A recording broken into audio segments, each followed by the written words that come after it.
আজিৰ সভাত আমাৰ মাজত উপস্থিত অসম ৰাজ্যিক বিজেপিৰ সন্মানীয় সভাপতি দিলীপ শইকীয়া ডাঙৰীয়া, আমাৰ মাজত উপস্থিত ভাৰতীয় জনতা পাৰ্টিৰ সাংগঠনিক সাধাৰণ সম্পাদক শ্ৰী ৰবীন্দ্ৰ ৰাজু ডাঙৰীয়া, আমাৰ মাজত উপস্থিত মন্ত্ৰী পীযুষ হাজৰিকা ডাঙৰীয়া, সাধাৰণ সম্পাদক পল্লৱ লোচন দাস ডাঙৰীয়া, জিলা সভাপতি সুনীল বসুমতাৰী ডাঙৰীয়া আৰু মঞ্চত উপবিষ্ট সন্মানীয় বিধায়কসকল, ইএমসকল, MCLA সকল, আমাৰ দলৰ ৰাজ্যিক কাৰ্যকৰ্তা বিষয়ববীয়াসকল, দৰং ওদালগুৰি জিলাৰ বিশেষকৈ ওদালগুৰি জিলাৰ বিভিন্ন বুথৰ পৰা অহা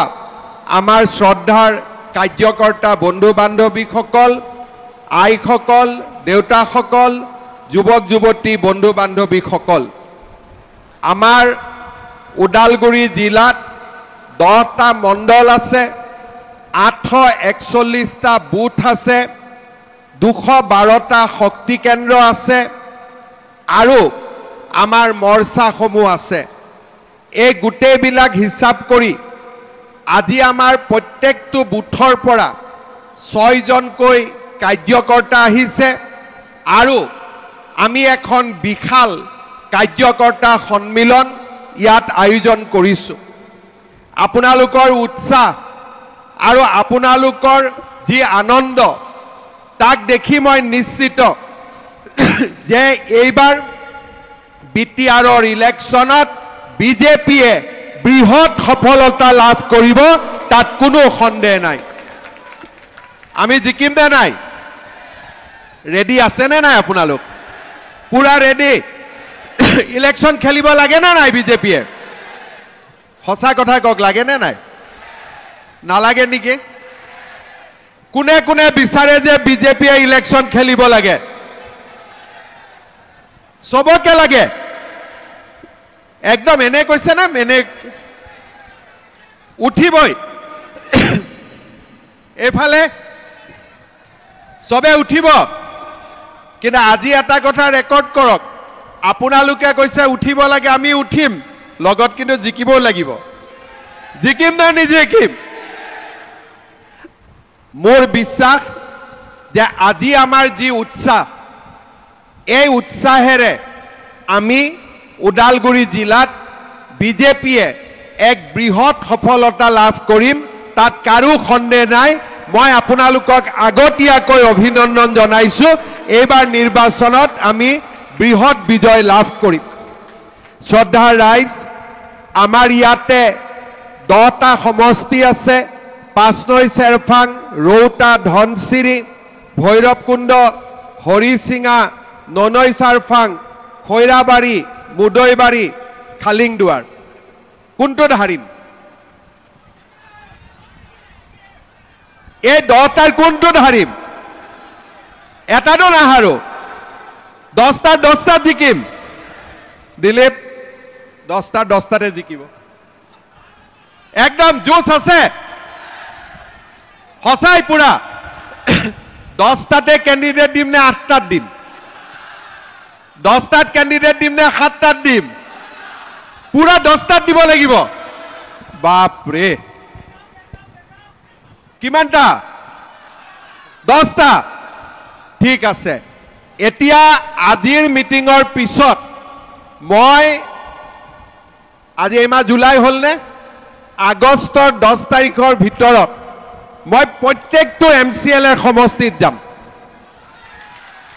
হ'ব? আৰু তাতে আজি যোন যোন মিটিঙত আহিব পৰা নাই, সিদিনাখন আমি সকলোকে মাতিম। হ'ব? আৰু সেই মিটিং হ'ব বিজয় সংকল্প। আজি হৈছে কাৰ্যকৰ্তা সন্মিলন আৰু সিদিনাখন আমি পাতিম বিজয় সংকল্প সমাৱেশ। শ্ৰদ্ধাৰ ৰাইজ, আজি আমাৰ বাবে এটা ঐতিহাসিক দিন। ভাৰতীয় জনতা পাৰ্টিয়ে, যোৱাবাৰো আমি বিজেপিয়ে BTADৰ ইলেকশ্যনত নিৰ্বাচন অকলে খেলিছিলোঁ। ওদালগুৰিত আমি খুব ভাল ফলাফল কৰিছিলোঁ, কিন্তু কেইটামান সমষ্টিত আমি 1000-1500 ভোটত হাৰিবলগীয়া হৈছিল। যেতিয়া কোনোবা এটা ইলেকশ্যনত কম ভোটত কোনোবা হাৰে, তেতিয়া আমি বুজি পাব লাগিব যে তাত আমাৰ ভোটবিলাক শক্তিশালী নাছিলে। কৰবাত নহয় কৰবাত আমাৰ ভোট নিষ্ক্ৰিয় আছিলে। ইলেকশ্যনৰ দিনা আমাৰ ভোটাৰখিনি আমি উলিয়াব নোৱাৰিলোঁ, নহ'লে আমাৰ ভোটাৰখিনিক কোনোবাই বিপথে পৰিচালিত কৰিলে। সেইকাৰণে এইবাৰ আমি আটাইতকৈ বেছি জোৰ দিব লাগিব যাতে আমাৰ ভোটবিলাক শক্তিশালী হৈ থাকে, সকলো বুথতে যাতে আমাৰ সংগঠন থাকে। মই ইয়াত উপস্থিত সকলো বুথ সভাপতিক অনুৰোধ কৰিম, হাতখন দাঙি দিয়কচোন বুথ সভাপতিসকল। राजू जी, सारे बूथ अध्यक्ष आए हैं, बहुत बढ़िया, सबके लिए ताली एक बार। एतिया मैं बूथ सभापतिসকলক দুটা দায়িত্ব দিম। প্ৰথমতে আপোনালোকে সকলো বুথ সভাপতিয়ে আমাৰ বুথ আছে 841, এই 841টা বুথৰ সভাপতিয়ে এটা 21 জনৰ যি আমাৰ তালিকা আছে তাক ফোন নম্বৰে সৈতে লিখি মোক দিব লাগিব, পাৰিবনে নাই? যাৰ ফোন নম্বৰ নাই নালাগে, নাম আৰু ফোন নম্বৰ সকলো বুথৰ সভাপতিয়ে অহা 15 দিন, মই এদিন দুদিন দিয়া নাই, লম্বা সময় দিছো, 15 দিনৰ ভিতৰত সকলো বুথ সভাপতিয়ে নিজৰ বুথৰ 21 জন সদস্য তালিকা মোক দিব লাগিব। আমি পাৰিম না নোৱাৰিম? পাৰিম, 100% পাৰিম। তাৰ পিছত এই নিৰ্বাচনৰ সুযোগ লৈ আমি সকলোৱে আমাৰ বুথত এটা যুৱ বাহিনী গঠন কৰিম। পাৰিম না নাই যুৱ বাহিনী গঠন কৰিব? পাৰিম। আৰু এই যুৱ বাহিনীৰ লিষ্টখন আৰু বুথৰ 21 জনৰ লিষ্টখন, এই দুইখন লিষ্ট মই আপোনালোকৰ পৰা নিজে ল'ম আৰু আমি চেষ্টা কৰিম যাতে ইলেকশ্যনলৈকে আমাৰ বুথখিনিক আমি শক্তিশালী কৰি ৰাখিম। এইবাৰ যাতে আমি কম ভোটত নাহাৰো, বেছি ভোটত হাৰিলে আফসোস নাথাকে, কিন্তু যোৱাবাৰ ওদালগুৰি জিলাত 3টাকৈ সিট আমি কম ভোটত হাৰি গৈছিলো নে নাই? তেতিয়া আফসোস লাগে। যদি বেছি ভোটত হাৰিলো তেতিয়া গম পালো যে আমাৰ ইয়াত সমৰ্থন নাই, কিন্তু তেতিয়া বেয়া লাগে যে আমি গৈ একেবাৰে ওচৰ পাইছিলোৱেই, কিন্তু 1500 ভোটৰ কাৰণে আমি জিকিব নোৱাৰিলো। তাৰ মানে সংগঠনত কৰবাত নহয় কৰবাত কিবা এটা দুৰ্বলতা আছিলে। আজি আমি নিশ্চিত, আৰু আজিয়ে মই আনুষ্ঠানিকভাৱে ঘোষণা কৰিছো যে বিজেপিয়ে BTADত ইলেকশ্যন খেলিব, তাত কোনো সন্দেহ নাই, আমি ইলেকশ্যন খেলিমেই। আৰু ইলেকশ্যন আমি কিহৰ কাৰণে খেলিম? এটাই আমাৰ উদ্দেশ্য, যোৱা 5 বছৰত যেনেকে BTADত শান্তি আছিলে তেনেকে অহা 5 বছৰ আৰু অনন্ত কাললৈ BTADত শান্তি সম্প্ৰীতি থাকিব লাগিব। এই হৈছে আমাৰ উদ্দেশ্য।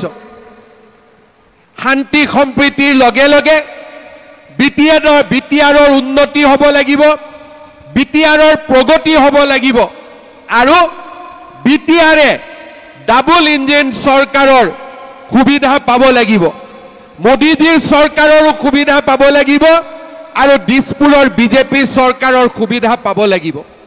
আমাৰ BTADত সম্ভাৱনা আছে, আমি আগুৱাই যাব পাৰোঁ, আৰু যোৱা অতীত পাহৰি আমি এটা নতুন ভৱিষ্যত নিৰ্মাণ কৰিব পাৰোঁ। মোৰ কাৰ্যকৰ্তাসকললৈ অনুৰোধ, এই BTADৰ নিৰ্বাচন আমি ক্ষমতাৰ কাৰণে খেলিব খোজা নাই। ক্ষমতা আহে, ক্ষমতা যায়, কিন্তু এই BTADৰ ইলেকশ্যন আমি BTADৰ এক নতুন ভৱিষ্যত ৰচনা কৰিবৰ বাবে আমি বিটিআৰৰ ইলেকশ্যন খেলিব খুজিছোঁ। আমি বিটিআৰত শান্তি আনিম, চিৰস্থায়ী শান্তি আনিম। শান্তিৰ লগত প্ৰগতি আৰু সমৃদ্ধিৰ আমি এখন নতুন বিটিআৰ নিৰ্মাণ কৰিম। শ্ৰদ্ধা ৰাইজ, আজি আপোনালোকে আমাৰ অসমখনত দেখিছে কোনখন অসম আছিলে কংগ্ৰেছৰ দিনত। আজি মাত্ৰ 10 বছৰৰ ভিতৰত সেই অসমখনৰ কি ধৰণে পৰিৱৰ্তন হ'ল। অসমৰ আকাশত অন্ধকাৰৰ কলীয়া ডাৱৰ আছিলে, আজি অন্ধকাৰবোৰ আঁতৰি গ'ল, সূৰুজৰ পোহৰ আহিল। চাৰিওফালে কাৰ্বি আলঙৰ পৰা বিটিআৰলৈ, কোকৰাঝাৰৰ পৰা ধুবুৰীলৈ, শদিয়াৰ পৰা ডিব্ৰুগড় তিনিচুকীয়ালৈ আজি আমাৰ ৰাজ্যখনৰ চাৰিওফালে উন্নয়নৰ এক নতুন বুনিয়াদ নিৰ্মাণ হ'ল। শান্তিৰ এখন নতুন অসম নিৰ্মাণ হ'ল, যিখন অসমত কংগ্ৰেছৰ দিনত এটা অংগনবাদী চাকৰিৰ কাৰণে 5 লাখ টকা ঘোষ দিব লাগিছিল। আজি সেইখন অসমত 1.5 লাখ 2 লাখ ল'ৰা ছোৱালীয়ে চাকৰি পাইছে, কোনেও তামোল এখনো খুৱাবলগীয়া হোৱা নাই। আজি আমি নতুন অসম নিৰ্মাণ কৰিছোঁ। আজি যিখন অসমত কোনেও কল্পনা কৰিব পৰা নাছিল যে এখন এখনকৈ ব্ৰহ্মপুত্ৰৰ ওপৰত দলং হ'ব, প্ৰতিখন জিলাতে মেডিকেল কলেজ নিৰ্মাণৰ সপোন হ'ব আৰু চাৰিওফালে উন্নয়নে এক নতুন দিগন্তৰ নিৰ্মাণ কৰিব, কোনেও আশাও কৰা নাছিল।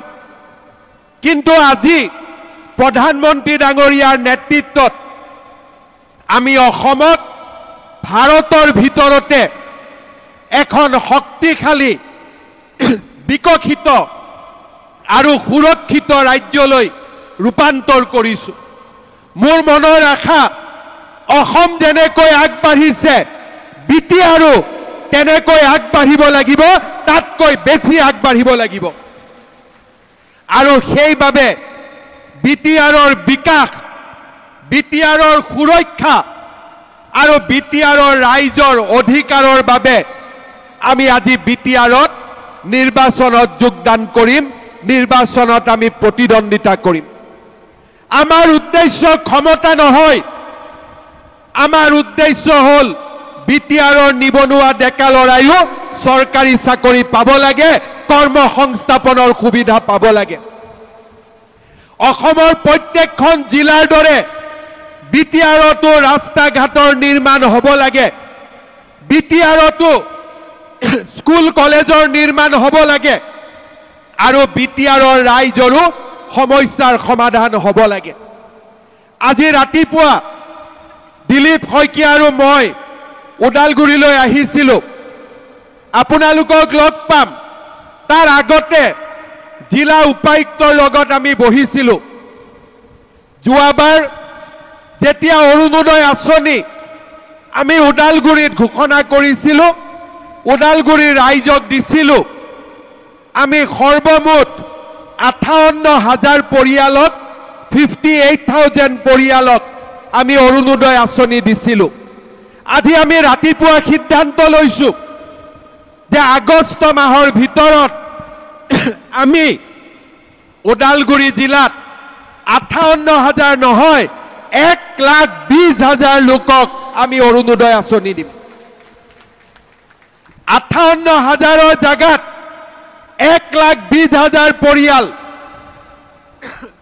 বুথত আমি হিতাধিকাৰী নিৰ্বাচন কৰিম আৰু কোনোবা যদি বাদ পৰি যায় আমি তেওঁলোকক বিশেষভাৱে অৰুণোদয় আঁচনি দিয়াৰ ব্যৱস্থা কৰিম, যাতে কোনো দুখীয়া মানুহ এই আঁচনিৰ পৰা বাদ পৰি যাব নোৱাৰে।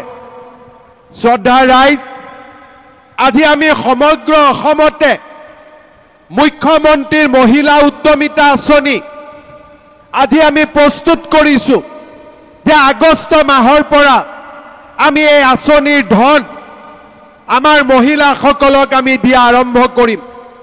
ৰাতিপুৱা ডিচিৰ অফিচত আমি বহিছিলোঁ যে আমি ওদালগুৰি জিলাত কিমান মহিলাক আমি মুখ্যমন্ত্ৰীৰ উদ্যমিতা আঁচনি যোগান ধৰিম।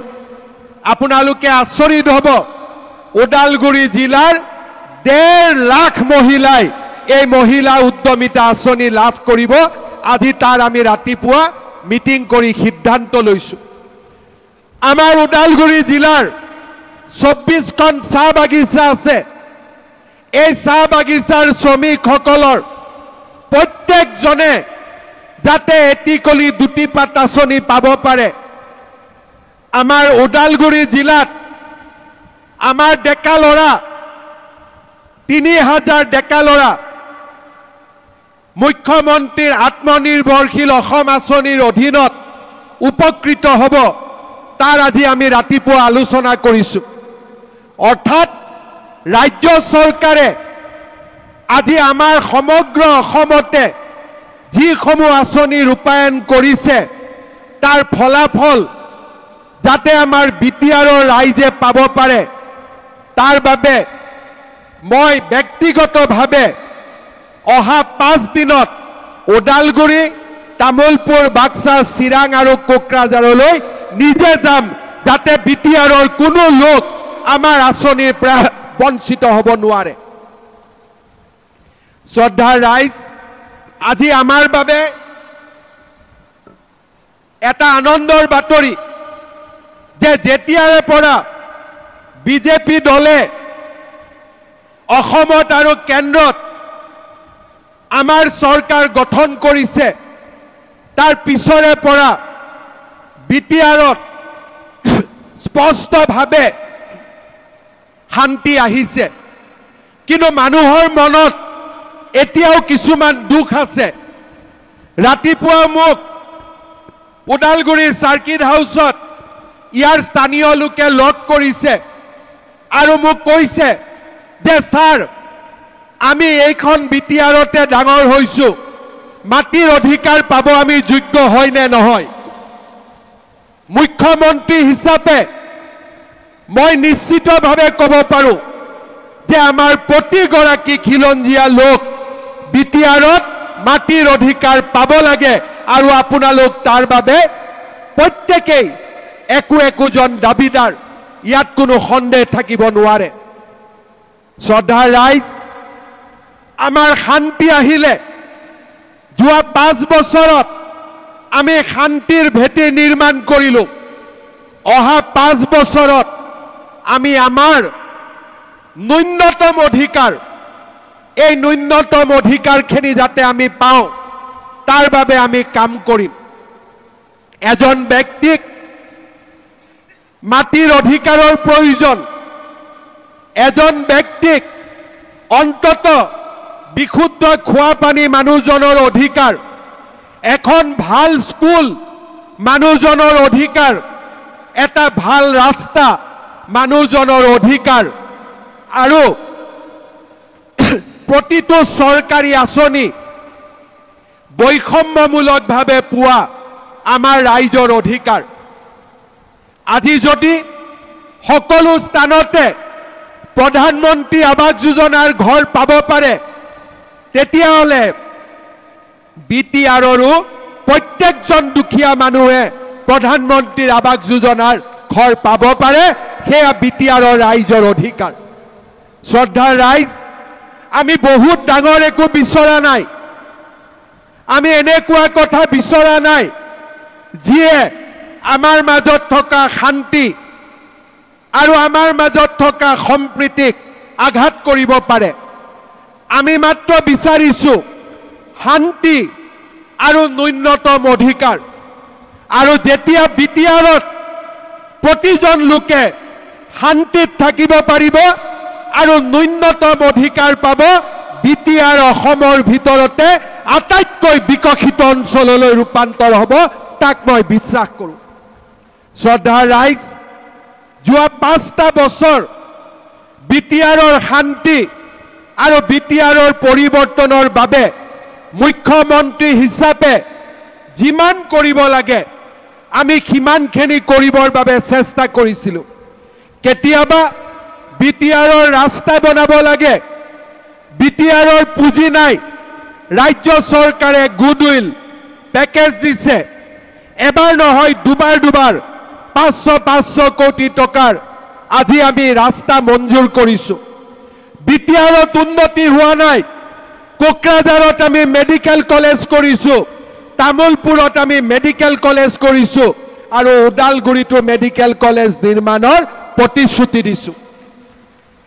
আজি বিটিআৰত আমাৰ ৰাজ্য চৰকাৰৰ প্ৰচেষ্টাত বড়োলেণ্ড ইউনিভাৰ্চিটি নিৰ্মাণ হৈছে আৰু তাৰ লগে লগে কোকৰাঝাৰতো ইউনিভাৰ্চিটি আৰু ওদালগুৰিতো বড়োলেণ্ড ইউনিভাৰ্চিটিৰ কেম্পাছ নিৰ্মাণৰ আমি সিদ্ধান্ত লৈছোঁ।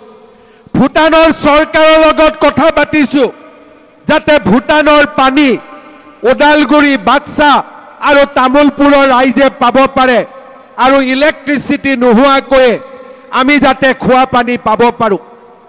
বিটিআৰত আজি কেইবাটাও গুৰুত্বপূৰ্ণ ৰাস্তা অসম মালা আঁচনিৰে আমি নিৰ্মাণ কৰিছোঁ আৰু ডাঙৰ ডাঙৰ দলং, পাগলাদিয়াৰ দৰে নদীৰ ওপৰত এখন নহয় দুখনকৈ দলং ৰাজ্য চৰকাৰৰ পুঁজিৰে নিৰ্মাণৰ ব্যৱস্থা কৰা হৈছে।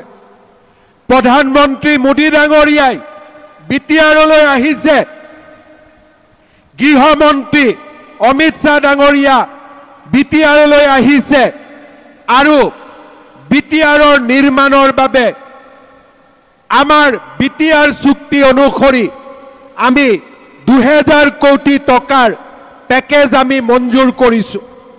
আজি বিটিআৰত পৰিৱৰ্তন হৈছে, কিন্তু এই পৰিৱৰ্তনৰ মূল তত্ত্ব এটাই যে এই পৰিৱৰ্তনে প্ৰত্যেকখন গাঁও আৰু প্ৰত্যেকজন মানুহৰ জীৱনত স্পৰ্শ কৰিব লাগিব, এই হৈছে আমাৰ লক্ষ্য। শ্ৰদ্ধাৰ ৰাইজ, বিজেপিৰ প্ৰতিশ্ৰুতি হ'ব যে বিটিআৰৰ উন্নয়ন আৰু অসমৰ উন্নয়নে প্ৰতিখন গাঁও আৰু প্ৰতিজন ব্যক্তিৰ জীৱনক স্পৰ্শ কৰিব আৰু আমি বিটিআৰত উন্নয়নৰ এক নতুন ইতিহাস আমি ৰচনা কৰিম। শ্ৰদ্ধাৰ ৰাইজ, বিটিআৰৰ নিৰ্বাচন আৰু বহুতো ৰাজনৈতিক দলে খেলিব। আমাৰ কাৰো লগত শত্ৰুতা নাই। কংগ্ৰেছক বাদ দি আমি কোনো ৰাজনৈতিক দলৰ লগতে আমাৰ শত্ৰুতা নাই। আমি মাত্ৰ এটাই স্বাৰ্থ যে বিটিআৰৰ উন্নয়ন আৰু বিটিআৰৰ বিকাশে প্ৰতিটো জনগোষ্ঠী আৰু প্ৰতিজন ৰাইজক স্পৰ্শ কৰিব লাগে, এই হৈছে আমাৰ সিদ্ধান্ত আৰু সেই কাৰণে আমি ৰাইজৰ বাবে বিটিআৰত নিৰ্বাচন খেলাৰ সিদ্ধান্ত লৈছোঁ। শ্ৰদ্ধাৰ কাৰ্যকৰ্তা বন্ধু বান্ধৱীসকল, এটা কথা মনত ৰাখিব যে আমি কাৰো বিৰুদ্ধে ইলেকশ্যন উঠা নাই। বোলে কাৰ লগত ইলেকশ্যন উঠিছা, আমি কাৰো লগত ইলেকশ্যন উঠা নাই। আমি বিটিআৰৰ উন্নতিৰ বাবে ইলেকশ্যন উঠিছোঁ। আপোনাৰ অপোনেণ্ট কোন, আপোনাৰ প্ৰতিদ্বন্দ্বী কোন, আমাৰ কোনো প্ৰতিদ্বন্দ্বীৰ নাম আমি নাজানো। আমি মাত্ৰ এটাই জানো যে বিটিআৰত সৰ্বস্তৰত বিকাশ হ'ব লাগে আৰু তাৰ কাৰণে বিজেপিক ৰাইজে ভোট দিব লাগে। আমি কাৰো বিৰুদ্ধে নহয়, আমি সকলোৰে লগত আছো। কিন্তু আমি এটা কথা এইবাৰ নিশ্চিত কৰিব খোজো যে আমি যোৱা 5 বছৰত শান্তি আনিলো আৰু এই বছৰত আমি বিকাশৰ গংগা আমি বিটিআৰলৈ নমাই আনিম। এয়া আমাৰ লক্ষ্য আৰু এই হৈছে আমাৰ উদ্দেশ্য। শ্ৰদ্ধাৰ ৰাইজ, আমাৰ ৰাজ্য চৰকাৰৰ যিবিলাক আঁচনি আছে, অৰুণোদয় আঁচনি, মুখ্যমন্ত্ৰীৰ মহিলা উদ্যমিতা আঁচনি, এই গোটেইবোৰ আঁচনি আমি যেতিয়া বিটিআৰলৈ আনো, আমি বিটিআৰৰ এটকাও খৰচ নকৰোঁ। আমি ৰাজ্য চৰকাৰৰ পুঁজিৰে বিটিআৰৰ দৰিদ্ৰ জনতাক আমি সেৱা কৰিবৰ বাবে প্ৰচেষ্টা কৰোঁ কিন্তু আমাৰ প্ৰচেষ্টাৰ লগত যদি দিল্লী দিছপুৰ আৰু কোকৰাঝাৰ তিনিটা যদি যোগ হৈ যায় আপোনালোকে নিজেই চিন্তা কৰক বিটিআৰত কিমান গতিত উন্নতি হ'ব পাৰে প্ৰগতি হ'ব পাৰে বিকাশ হ'ব পাৰে যোৱা কেইবাটামান বছৰত বিটিআৰত আমি বিধায়ক পাইছো বিটিআৰত আমি সংসদ পাইছো বিটিআৰত আমি MCLA পাইছো কিন্তু আমি যিমান পাব লাগে তাতকৈ আমি কম পাই আছো এইবাৰ আমাৰ লক্ষ্য হ'ব যে আমি বিটিআৰৰ নীতি আৰু বিটিআৰ পৰিচালনাত বিজেপিয়ে যাতে এক যোগ্য আৰু শক্তিশালীভাৱে ভূমিকা ল'ব পাৰে তাৰ বাবে আমি এইবাৰ বিজেপিক আটাইতকৈ বেছি সিটত জিকাই আমি পঠিয়াব লাগিব পাৰিমনে নাই আমি শ্ৰদ্ধা ৰাইজ কাৰ্যকৰ্তা বন্ধু বান্ধৱীসকল আপোনালোকক প্ৰশ্ন সুধিব যে আপোনালোকে অমুকৰ লগত আছে নে নাই তমুকৰ লগত আছে নে নাই আপোনালোকক বিভিন্ন প্ৰশ্ন সুধিব আপোনালোকৰ উত্তৰ এটাই আমি বিটিআৰৰ ৰাইজৰ লগত আছো আৰু বিটিআৰৰ উন্নয়নৰ বাবে আমি নিৰ্বাচনত প্ৰতিদ্বন্দ্বিতা কৰিছো আৰু বিটিআৰৰ কল্যাণৰ কাৰণে বিটিআৰৰ ভৱিষ্যতৰ কাৰণে আমি সকলোৱে মিলি কাম কৰিম আমাৰ কোনো শত্ৰু নাই আমাৰ সকলো বন্ধু মাত্ৰ আমাৰ লক্ষ্য এটাই এইখন বিটিআৰত কোনো মানুহে যাতে নাভাবে যে মই দ্বিতীয় শ্ৰেণীৰ নাগৰিক সকলো মানুহে ভাবিব লাগিব যে মই প্ৰথম শ্ৰেণীৰ নাগৰিক আৰু সেয়ে হৈছে আমাৰ উদ্দেশ্য শ্ৰদ্ধা ৰাইজ আজি পৰিৱেশ সলনি হৈছে 5 বছৰ আগৰ বিটিআৰৰ পৰিৱৰ্তন হৈছে এসময়ত বিটিআৰত আমি নিৰাপত্তাহীনতাত ভোগ কৰিছিলো আজি সেই পৰিৱেশ নাই যোৱা 5 বছৰত UPPL বিজেপিৰ চৰকাৰৰ সময়ছোৱাত নিশ্চিতভাৱে বিটিআৰত শান্তি আহিছে আমি তাক কেতিয়াও না কৰাৰ আমাৰ কোনো লক্ষ্য নহয় কিন্তু শান্তিৰ লগে লগে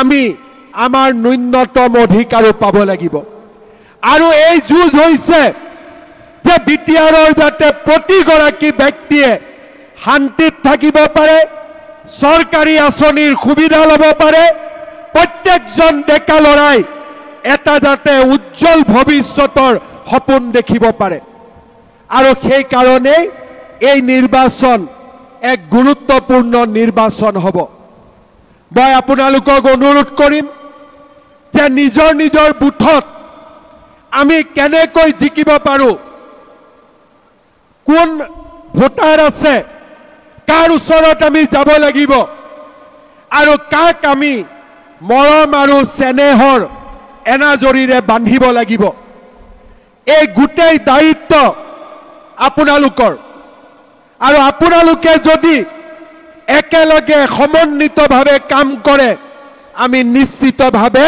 সফলতা অৰ্জন কৰিব পাৰিম তাত মোৰ কোনো সন্দেহ নাই মাত্ৰ মই আপোনালোকক অনুৰোধ কৰিম যে এইকেইটা দিন আপোনালোকে দলটোক দিয়ক এইকেইটা দিন আপোনালোকে বিজেপিক দিয়ক আৰু বিটিআৰত যদি আমি ভাল ফলাফল দেখুৱাব পাৰো 2026 চনতো অসমত বিজেপিৰ চৰকাৰ তৃতীয়বাৰৰ বাবে আহিব সেয়াও লগে লগে নিশ্চিত হৈ যাব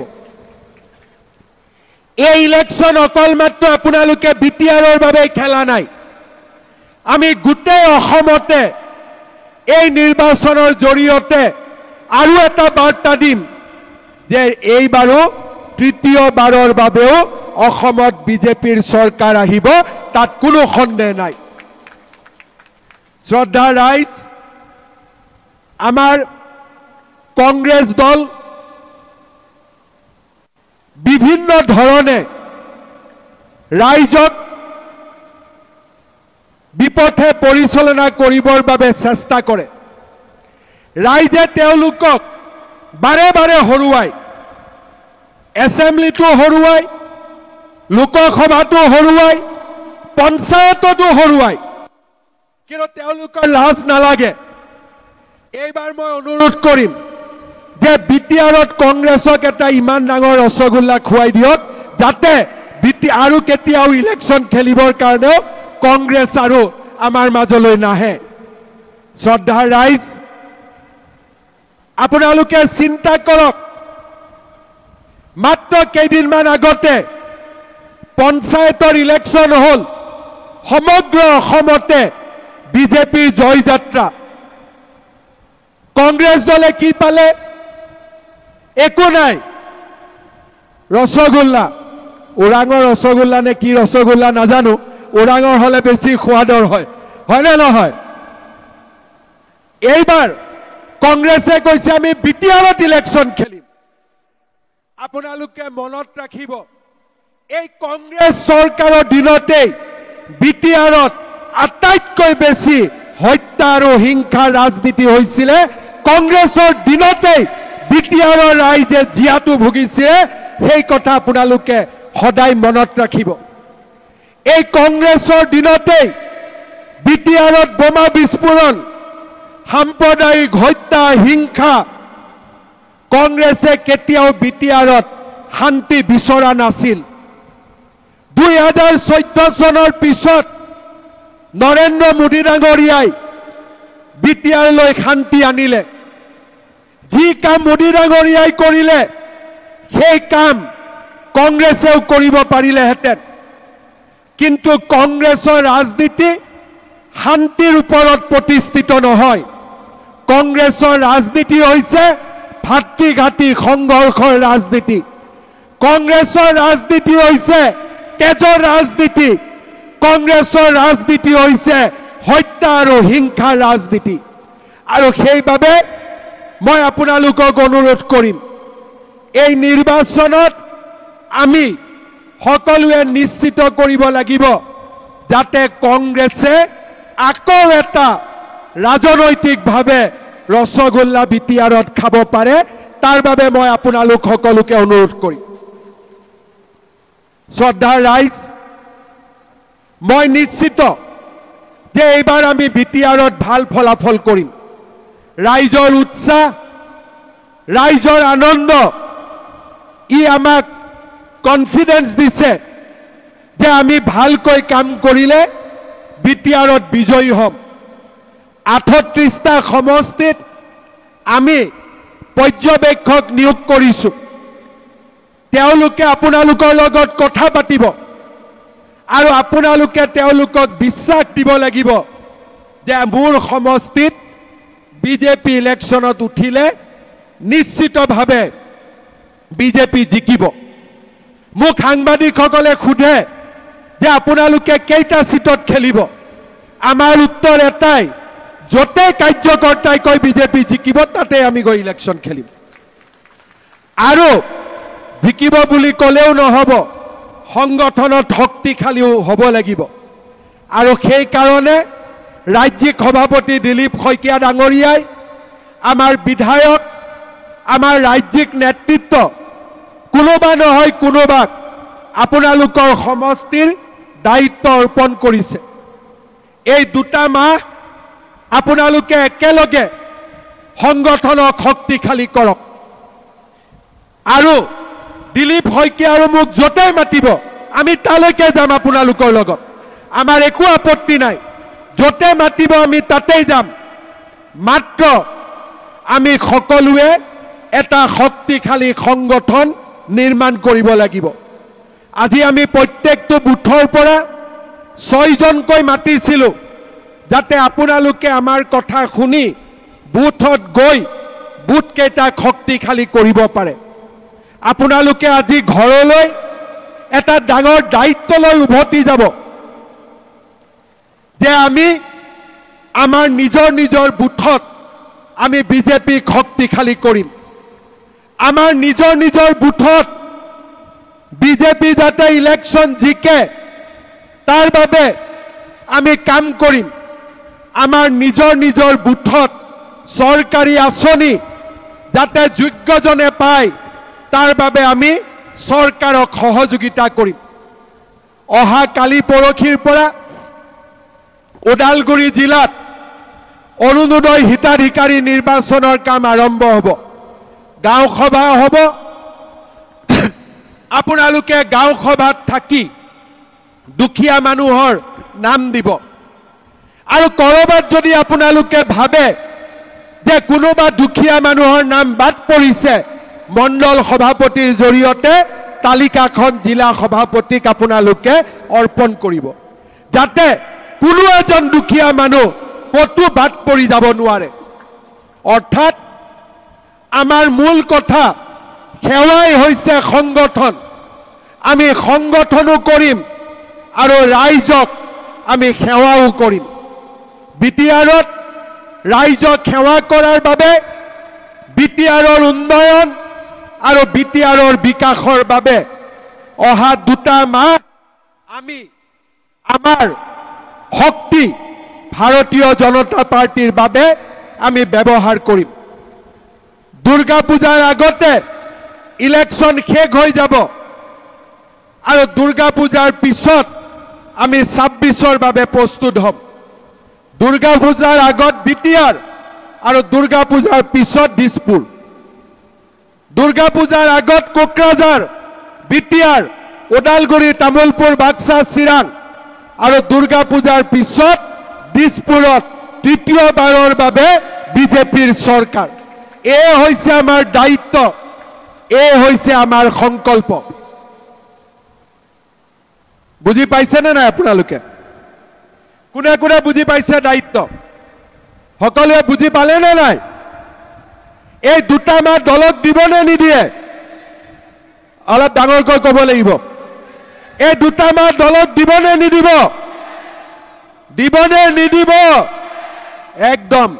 আজি আমি ইয়াতে ৰাজু ডাঙৰীয়া, দিলীপ শইকীয়া ডাঙৰীয়াৰ সন্মুখত আমি সকলোৱে প্ৰতিশ্ৰুতি দিলো আৰু মই নিজেও দিলো যে এই 2 মাহ আমি বিটিআৰৰ বাবে, আমি বিজেপিৰ বাবে আমাৰ সমস্ত শক্তি আমি দিম। দিম নে নিদিম? একদম পাক্কা। অলপ ঢিলাকৈ কৈছে নেকি? ঢিলাকৈ কৈছে নেকি? দিম নে নিদিম? একদম।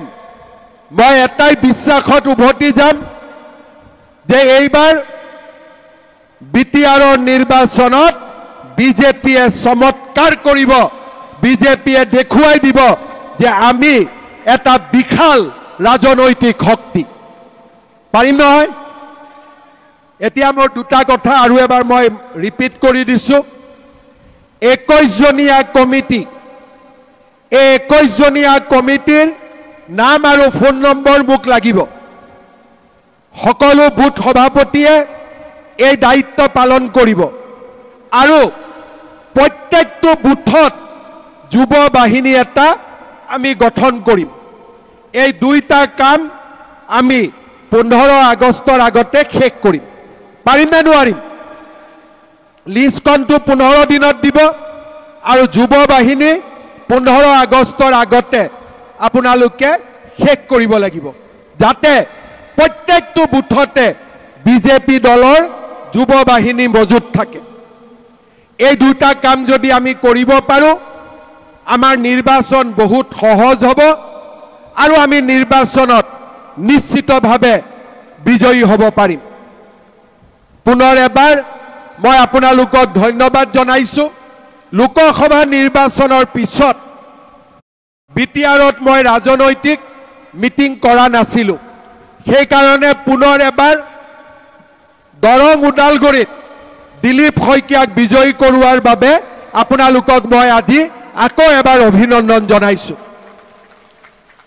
আৰু লগতে আমি সকলোৱে আকৌ এবাৰ সংকল্প লৈছো, আমি বিটিআৰো জিকিম, দিছপুৰো জিকিম। হ'ব? কি জিকিম? প্ৰথমতে প্ৰথমতে কি জিকিম, তাৰপিছত আমি কি জিকিম, তাৰপিছত আমি কি জিকিম? মোৰ লগত একেলগে ক'ব, ভাৰত মাতা কি, ভাৰত মাতা কি, Narendra Modi, JP Nadda, Amit Shah, Dilip Saikia, BJP, BJP, Vande Vande. বহুত বহুত ধন্যবাদ। আৰু 15 তাৰিখৰ পিছত মই আপোনালোকৰ প্ৰত্যেকটো ভিচিডিচি নোৱাৰিলেও MCLত মই নিজে যাবৰ কাৰণে চেষ্টা কৰিম। ৰাইজৰ যি অসুবিধা আছে তাতে আপোনালোকে মোক সকলোকে ক'ব, ময়ো যাতে বুজি পাওঁ BTRৰ কাৰণে কি কি অনাগত দিনত কৰিব লাগিব। বহুত বহুত ধন্যবাদ। জয়